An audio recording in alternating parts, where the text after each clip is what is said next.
11 di sini kami akan menampilkan video edukasi ilmiah tentang penyakit fibrosis kistik. Dengan saya sendiri, Oktaviana dari dengan NIM 0725111046. Dengan saya Dewa Bramantio Abimanyu dengan NIM 0725111063. Dengan saya Rangga Dahkusanto dengan NIM 0725111057. Saya Giska Putri Ningtyas dengan NIM 0725111051. Saya Tiara Nahal Salma dengan NIM 0725111041. Selamat menyaksikan.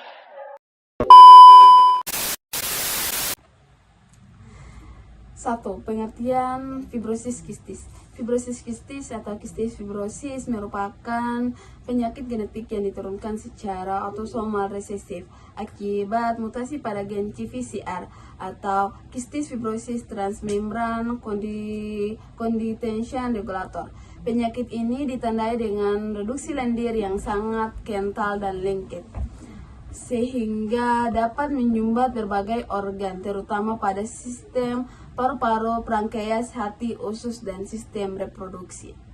Penyumbatan tersebut mengakibatkan gangguan fungsi organ, infeksi berulang, serta menurunkan kualitas hidup penderitanya.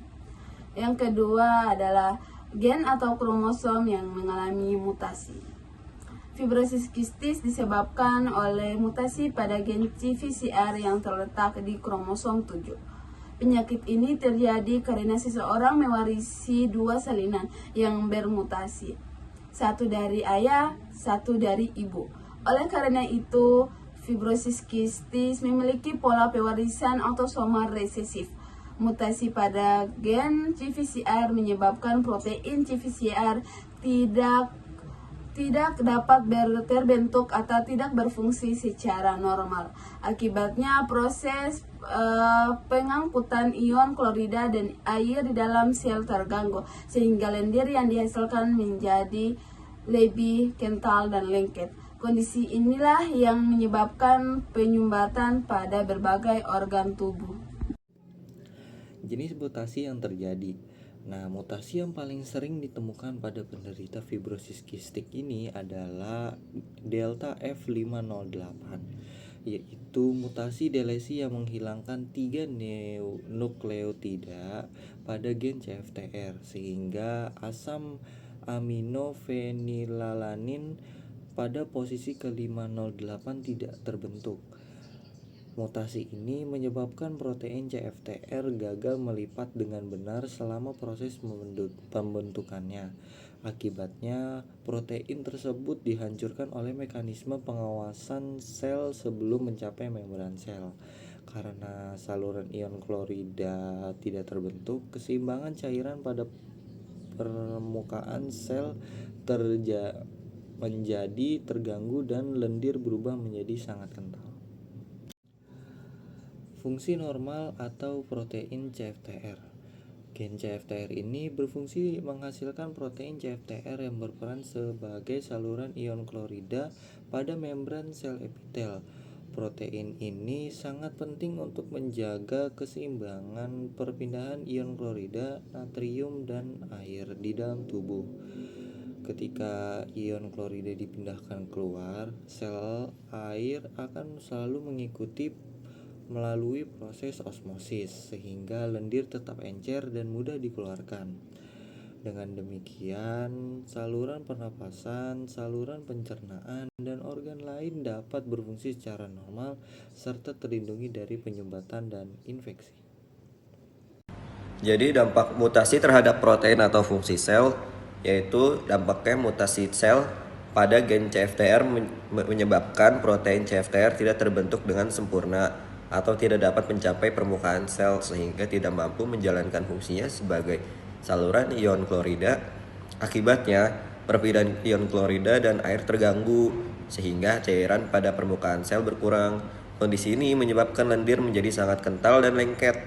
Lendir tersebut kemudian menyumbat saluran pernapasan, pankreas, serta organ lainnya, sehingga memicu infeksi berulang, peradangan kronis, gangguan pencernaan, dan penurunan fungsi organ. Gejala fibrosis kistik muncul akibat penumpukan lendir yang kental pada berbagai organ tubuh.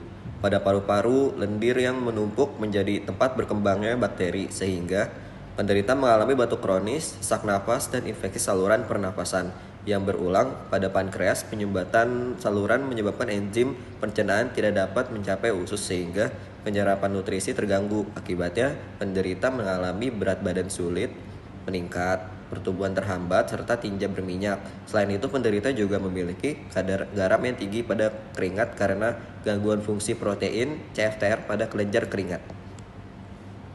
Dampak penyakit terhadap kesehatan pasien. Apabila tidak ditangani dengan baik, fibrosis kistik dapat menyebabkan kerusakan paru yang progresif, bronkiektasis, gagal nafas, insufisiensi pankreas, malnutrisi, diabetes terkait fibrosis kistik, gangguan fungsi hati, serta gangguan kesuburan. Penyakit ini juga dapat menurunkan kualitas hidup dan meningkatkan risiko kematian akibat komplikasi infeksi paru kronis. Selanjutnya ada diagnosis. Diagnosis fibrosis kistik dilakukan melalui tes keringat untuk mengukur kadar klorida, pemeriksaan genetik guna mendeteksi mutasi pada gen CFTR, screening bayi baru lahir, serta pemeriksaan penunjang seperti tes fungsi paru dan pencitraan, foto toraks atau CT scan untuk menilai tingkat kerusakan organ. Oke, selanjutnya adalah penata laksanaan. Nah, di mana di sini penata laksanaan fibrosis kistik ini bertujuan untuk mengurangi gejala, mencegah komplikasi, dan meningkatkan kualitas hidup pasien.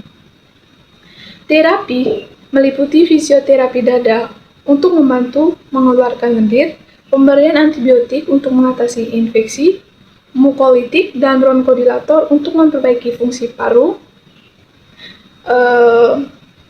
terus suplementasi enzim pankreas,